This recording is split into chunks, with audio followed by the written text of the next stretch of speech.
isn't always about injury prevention. It's about rehearsal movements. Movements that you can do that mimic exactly what you're going to do in your activity. And specifically, the activity today is gardening. Welcome back to Real Moves for Real Life. My name is Lisa Workman, and we are ready to go through a simple warm-up series that you can do before you start gardening this season. This is one that you can do proactively if you want to get started just practicing some of the movements required, or you actually do this warm-up before you get your hands dirty in the dirt, digging away in the ground. So let's get started. I simply have this nice long dowel. You can imagine that this is the end of a broom, but it could also be very simply a shovel, a rake, something lightweight that you could use to help yourself warm up. So to begin with, we're going to take our hands and close grip around this dowel. So that's facing me. The palms are going to be facing my thighs. And all we're going to do is start swaying the arms side to side, drawing the arm up maybe to shoulder height or maybe slightly below, bending the elbows as much as you need as the arm swings through. Starting to warm up those shoulders and making sure that they're ready for all the lifting and placing of items such as soil or maybe flowers or pots or anything else that is used in your gardening routine.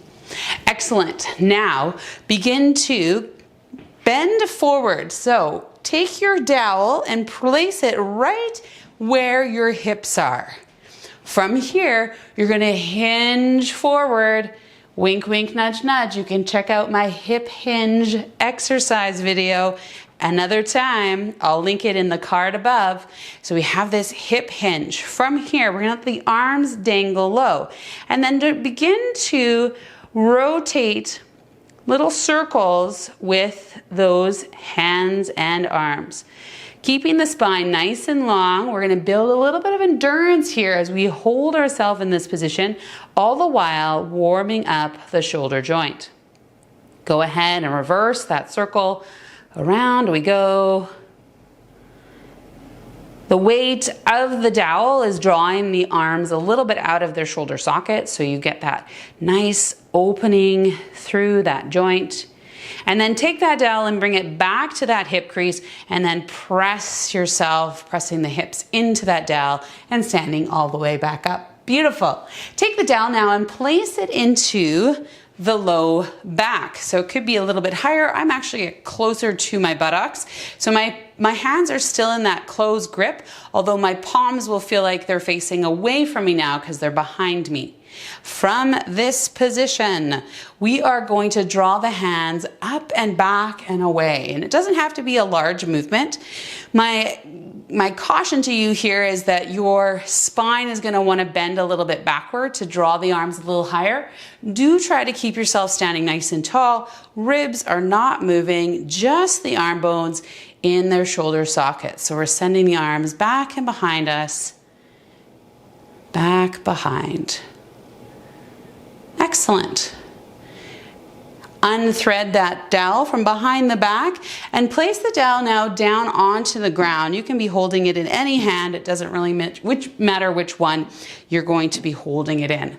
Press down into that dowel with that hand and then take the ear of the opposite side of you and drop it down towards the shoulder. Consider the shoulder rising up to then only drop down and away from the ear even further. In this opposite hand where the dowel is, you may even start to just do a couple circles around the surface of the hand, just controlling that dowel. So it doesn't have to be big. If it slips, that's okay. Grab it, try again. Good, and then let the head come all the way up. We'll take that dowel right through the center to the other side. Press down into that dowel and then drop the opposite ear down towards the shoulder. Lift the shoulder up for a second and then drop it down. Let the head be heavy towards the shoulder. And then maybe, just for fun, a little bit of arm movement. One last thing for the shoulders and arms, using it while you stretch the neck out. Good, there's my slippage. And then let the head come all the way up and through. We're coming back to that hip hinge. So bring the dowel right to those hip creases right in front of you here. And we're going to keep our feet hip width apart with just a micro bend, and we'll hinge over top of that dowel, coming forward and then standing all the way back up. Imagine the spine is a nice long line of garden lights, one light after the other, each vertebrae nice and long. It's like a string staying nice and long, not sagging or bending in any sort of the way, as we're letting that hip hinge drive the movement as opposed to our spine. Now, the dowel is going to be a wonderful tool to help us go up and down off the ground. Practicing that action is going to be so important. So bring the dowel in front of you, so almost in line with your belly button or in line with your nose. And we're going to take our one leg, doesn't matter which leg, and just step it back behind us. Bend the front knee, bend the back knee, and then step forward. So we'll alternating in these little stationary lunges with the support of our dowel. We need our legs to garden, coming up and down, off the ground, stepping down a set of stairs, climbing a set of stairs. All these actions require us to bend through the knees and our hips.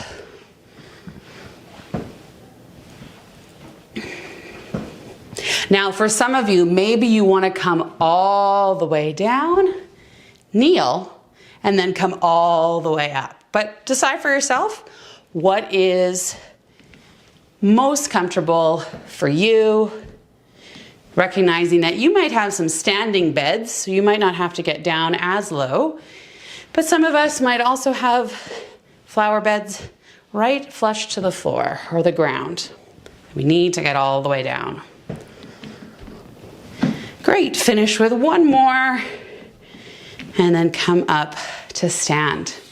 Good work. Take that dowel now and place it with the palms facing forward. We'll take our legs as wide or wider than our hips, and then we'll just slowly twist one way and then the other. Move from your belly button. Try to keep the legs and pelvis nice and still.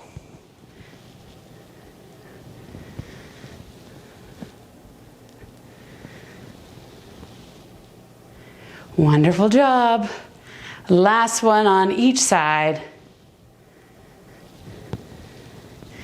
And then drop that dowel right to your center. Take your feet just a little bit more narrow, but still nice and wide, so you have a really good support. Bring the dowel off to one side like we did earlier, but this side, I want you to take your hand to your shoulder and begin to dip over towards the dowel.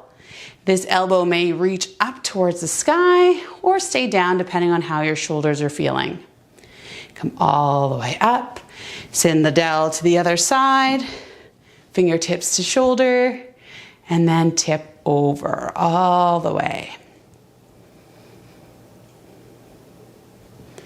Excellent.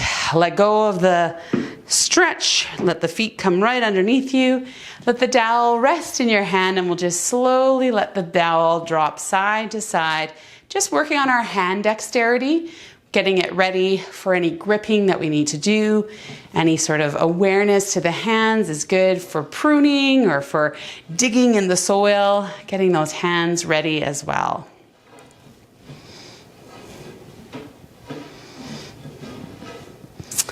Wonderful. This brings us to the end of our warm-ups.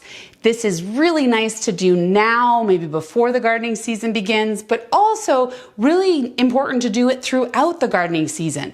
Doing it before you start, getting your hands dirty in the dirt is going to give those joints range of motion as well as some flexibility and strength to get you ready to really perform in your garden this season?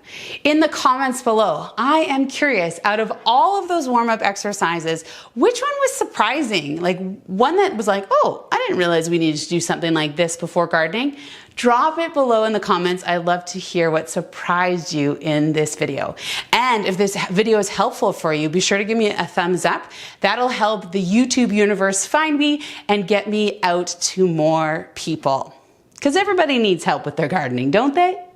Thank you so much for joining me for this episode of Real Moves for Real Life. My name is Lisa Workman. I am here to support you and your physical activity behaviors, particularly the gardening season.